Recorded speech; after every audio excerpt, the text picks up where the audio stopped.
హైదరాబాద్లో ఉప్పల్ వార్డు కార్యాలయంలో మంత్రి శ్రీధర్బాబు సమీక్షించారు. ఉప్పల్ రామాంతపురం డివిజన్లో 42 కోట్ల రూపాయలతో అభివృద్ధి కార్యక్రమాలకు శ్రీకారం చుట్టినట్టుగా మంత్రి తెలిపారు. రాష్ట్రమంతా అభివృద్ధి కార్యక్రమాలు మరింత వేగవంతంగా కొనసాగుతున్నాయన్నారు. టీడీఆర్ కార్యక్రమం బీఆర్ఎస్ హయాంలో ప్రారంభమైందని, దానికి సంబంధించిన అవినీతి బయటపడుతోందన్న భయంతో కేటీఆర్ ఆరోపణలు చేస్తానని శ్రీధర్బాబు అన్నారు.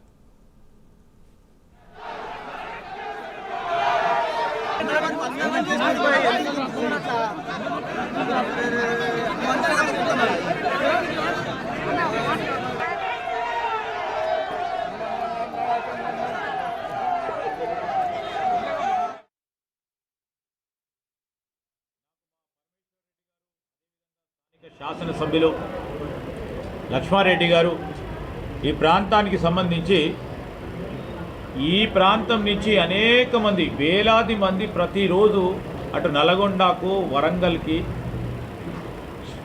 ఆ ప్రాంతాలకు వెళ్ళే ప్రజానికానికి, లేకుంటే ఈ ప్రాంతంలో ఉంటున్న ఈ ప్రాంతవాసులకి చాలా సంవత్సరాలుగా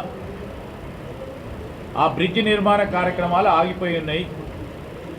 దాన్ని వెనువెంటనే చేపట్టి పూర్తి స్థాయిలో చేయాలని కోరినరు.